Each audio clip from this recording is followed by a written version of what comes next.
What's up, good people? This is DC over at Direct Fed Bully Kennel, and today I have a loaded video for you. As you may or may not recall, a few months ago I put up a video talking about how I was going to get involved with this series called Kennel Talk. And today we're going to be talking about choosing a pet, how to choose a pet. I'm going to give you 10 tips, 10 things that you need to do, 10 things you need to know before you go and get you a dog. So enjoy. So first things first, you need to do your research. One thing that I've noticed over the last few years, people will contact me and say, hey, do you have any puppies available? I want this dog, I want to do this, I want this dog, I want that. But I always ask them, like, what is it that you're looking for in a dog? Are you looking for a protective dog, a loyal companion, man's best friend? Are you looking for something that's going to be independent? Are you looking for something that's going to need to be up under you all the time? Do you have children? Do you have any special needs? Does your apartment complex, does your neighborhood, HOA, anything like that, do they have any restrictions on the breeds that you can have? So one thing that I would encourage everybody to do is go to Google, right? Type in characteristics dogs have. One thing that you don't want to do is try to find a dog that is a certain color. All right, what you need is personality, and that's really the most important thing for a lot of people.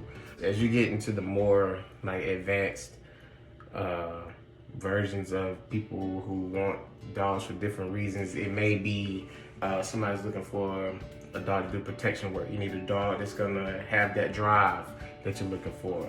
If somebody's getting into sporting dogs and hunting dogs, you need to find a good pointer. You need to find a good bloodhound that can sniff out something. You have to, you have to find what your purpose for having that dog is. What age? Oh my goodness. Age of a dog is so important. A lot of people, here's a misconception. A lot of people say, I want a puppy that I can raise from the time they're born, or a puppy that is a little 6-week, 8-week-old puppy that I can take home and I know this puppy from the time it was born. I don't want an older dog. I don't want a big dog, an adult dog already. I want something that's small that I can train it up and that dog will know me. First of all, dogs are social creatures. All right, so basically how you treat said dog is gonna be how said dog treats you. Doesn't matter the age. Now, when it comes to training, now we're talking about small puppies. We're talking about 8-week-old puppies, 12-week-old puppies. You gotta be careful with those dogs because at that age, they are learning the world. And dogs use their mouth to determine what is what. So they don't have fingers. They can't, grab something and look at it and be like, oh, this is a shoe. Oh, I want to play with this shoe. No, they're going to go bite on it. If it feels soft, they'll probably keep digging their teeth into it. If it's hard, especially if a dog is teething, they may be like, oh, I like the way this feels on my gum. I'm going to keep chewing on this. So you got to be careful about getting small dogs, especially if you have kids. Kids, man, dogs, like I said, they use their mouth and they like to bite. And it's not necessarily that they're biting for an aggressive reason or that they're biting for self-defense or anything like that. It's just that they're trying to get to know the world around them. So if you have small children, getting a dog that's 8 weeks old up to, maybe 3-4 months, you gotta be cognizant of what you're doing at that point because they will nip at children. It doesn't matter what kind of dog it is, all dogs bite, all right? Doesn't matter if it's a pit bull, doesn't matter if it's an American bully, doesn't matter if it's a golden doodle, a German shepherd, a Dalmatian, a Yorkie, a Chihuahua. Doesn't matter if it's a Bernese Mountain Dog, it doesn't matter if a Waterloo, it doesn't matter. Dogs will bite, dogs will nip, it has teeth. Be careful when you're picking up young dogs. Does a dog fit your personality, your lifestyle? All right. So if you're a person that's always on the go, do you need a dog? You need to know that once you get a dog, your lifestyle is going to change, which is going to be one of my other points. And I'll get to that in a minute. Are you a person who likes to be around people? Do you want your dog to be around a bunch of people? Is your dog, overprotective? Does this breed of dog happen to be more overprotective? Those are the things you got to look for. Health issues, big one. Is your dog prone to hip dysplasia? What's the lifespan of your dog? Is your dog genetically wired for behavior issues? These are things you got to look for, and all of this information is readily available online. Point 2, understanding your dog's bloodline. That's important, and I'm really just now getting into understanding different bloodlines on a more deeper level, but not just physical characteristics and colors and things. I'm looking more so at behavior, genetics, and things like that. But for somebody that's just now getting a dog or wanting to get a dog, understanding what the bloodline is and what type of behavior that bloodline exhibits is going to be the key for you and for you keeping your sanity. So I have 2 dogs from the same litter that are completely different from my other 2 dogs that are solid, straight up razor's edge dogs. Man, the 2 siblings that I have here, their behaviors are completely different.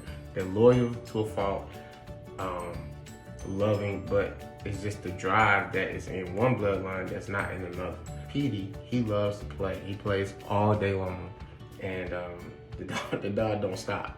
You know what I mean? Chicago, on the other hand, he's more laid back. He's a real chill dog.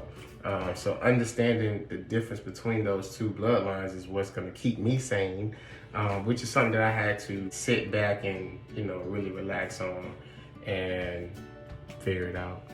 Point number 3, this is a big one, understanding dog behavior. So if you have a dog, you need to understand how it behaves, understand what triggers it, understand how it reacts to different stimuli, understand how dog aggression looks, understand what it sounds like, understand what play looks like and sounds like, understand how dogs should meet each other, understand what's play and what's not play. If you don't spend a lot of time around dogs, you would never understand certain sounds. Oh, this dog is barking at me. Why is this dog barking at me? Is his tail wagging? Is his ears up? Be careful of dogs with crop ears, because you can't really tell how they're feeling. If their ears are perked up, you're not gonna know. If they're gonna be behind like this, you don't know. You gotta take precautions when you're thinking about getting a dog. You gotta understand how they behave, what's normal, what's not normal, understand what is causing them to act a certain. Are you allergic to dogs? That would be a good thing for you to figure out. All dogs have hair. There's short-haired dogs, and then there are long-haired dogs, right? Short-haired dogs are more prone to giving off pet dander, which is what a lot of people are allergic to. Believe it or not, man, I'm allergic to dogs, I think. Sometimes I get to sneeze in a little bit. Sometimes I can lay with my dog or on my dog, or have him on me or something like that, and some hair gets on me and it'll kind of itch, kind of burn, But those things are normal for some people, and you just gotta know. All dogs shed. All right, so if you're not comfortable with having a dog that sheds, you probably shouldn't get a dog. Hypoallergenic dogs are dogs that are good for people with allergies, kids with allergies. So if you have anybody in your home that is allergic to dogs, you might want to get a hypoallergenic dog, which is one that has hair that is longer. Next thing you need to know is that your life is going to change once you get a pet. Once you add a pet to your home, especially if you already have one inside your home or more, your life is going to change drastically. Your time is going to have to be divvied up in a way that is probably, you know, gonna be uncomfortable for you until you get used to it. You need to evaluate your lifestyle. You know, if you have kids, you know, that's another thing to look at. You know, is having a dog at my son or daughter's age right now, is that ideal?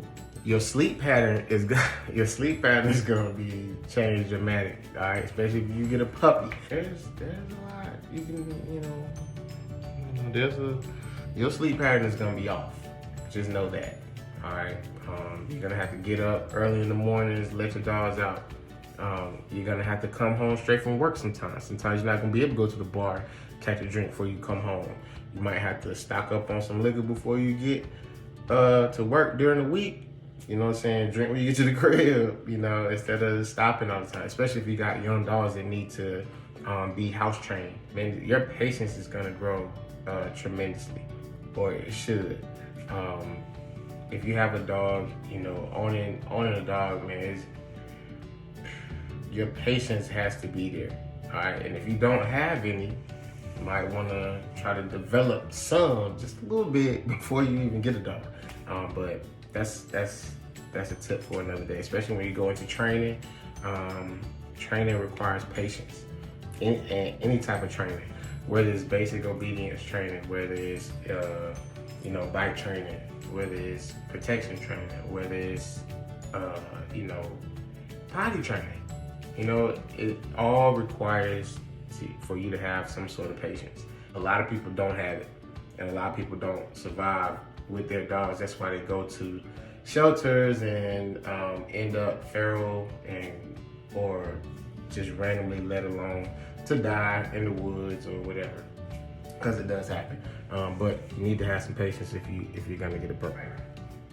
One dog versus multiple dogs. All right, so here right now I have 4 dogs, and I will tell you that having 4 dogs is completely different than having 1 dog. A lot of people have mastered the art of training 1 dog and feeding 1 dog and socializing 1 dog, and they've gotten used to that. But when you go to add another dog into a home that already has dogs in it, or has at least 1 dog in it, that integration period is going to be crucial. So what you're going to want to do is understand the social structure that dogs go by. Again, going back to understanding dog behavior. Dogs are social animals, and they live by social order. So there's always going to be a dominant or alpha dog, whether it's male or female, and then you got the beta, and then you got everybody else underneath. And if you have 2 males, of course they're gonna, you know, try to battle for position being an alpha or beta. It's things that you have to look for and be aware of, and you gotta know how to handle those situations. All right, also, knowing what type of dog. Oh my God. Do you want a lap dog, or do you want a big dog? Or do you want a medium-sized dog? Or you don't know what kind of dog you want yet. Those are the things you need to think about. How big do you want your dog to get? What's too big for your home, your apartment, your townhouse? What's too small? Do you want to travel and put your dog in your purse? Do you want a little teacup dog? Do you want something that you gotta, you know, pull back on the leash like that? Like, what do you want? Lap dogs are good dogs, but they can be aggressive when it comes to their owners, because, you know, they do spend a lot of time in their laps, on the couch, next to the owners.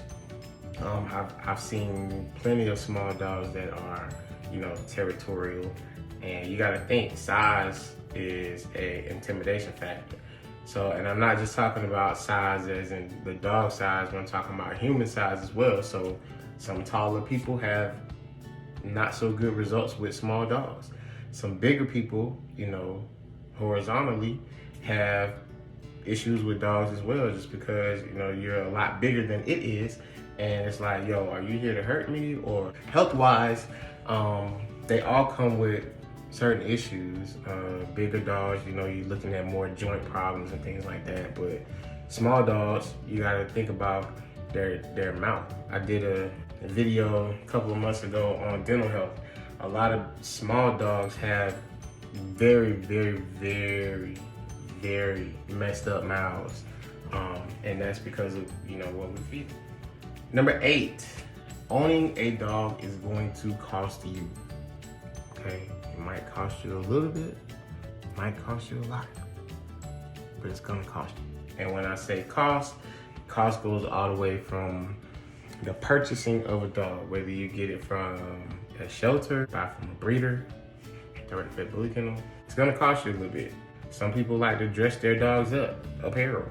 It's gonna cost you. Collars, leashes. Some apartment complexes is gonna charge you a pet fee that you might have to pay up front and then pay something monthly, or you might have to pay up front and be done, but it's gonna cost you. Your time is gonna cost you. Food is gonna cost you. The bigger the dog, the more food you're gonna need. It's gonna cost you, man, so you gotta be prepared for that. Also understand that, things happen. Vet visits, vaccines, medical bills, surgeries, spay and neuter. Some of them, depending on where you are, depending on your situation, your circumstances, you might be able to get your dog spayed or neutered for the free or for a reduced price. But it's gonna cost you.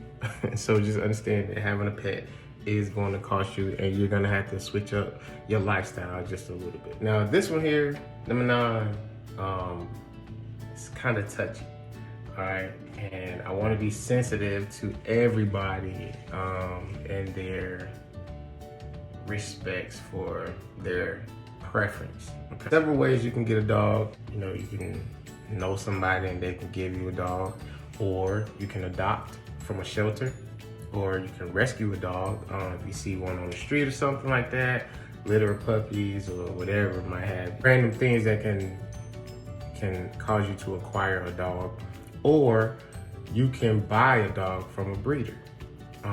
And I'm not opposed to either of those, even though I do allow my dogs to mate, and I do generate a little bit of revenue from giving puppies away to people. But just figure out what is important to you when it comes to where you get your dog from. If you're gonna pay $200-300 from somebody who had a litter of puppies, or if you're gonna pay upwards to $5,000-10,000 for a puppy, quality doesn't necessarily come with a number, okay? But you gotta know what you're looking for. You gotta know what you want. You gotta talk to some people that are knowledgeable about what they're doing. So with us, there's a little fee to it, but I treat my dogs like they are part of my family, and I'm not gonna put my dog in a home with somebody who can't pay a minimal fee that we charge. And that's just the basis. Price, it's all on preference. I was telling a homeboy of mine not too long ago, he was thinking about getting a puppy. He was wondering about pricing. He was like, why is the price, why is it so much for this dog? Why is it so much for this dog? Why is it, how come I can buy a dog with papers and it's more, et cetera, which I'll get into that in another video. But just preference. It's all preference, man. Like, where do you want to get your dog from? It doesn't matter, because the responsibility that you're gonna take on is gonna be the same. So keeping that dog healthy and happy.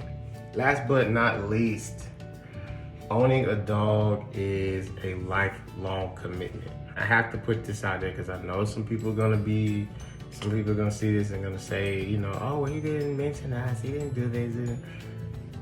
Okay, our shelters, the animal shelters, are packed, all right, with dogs that come from homes where people aren't really understanding of dogs, their behavior, the cost, the breed, and people get, in situations, and life happens, people get in situations where they can no longer take care of the dog.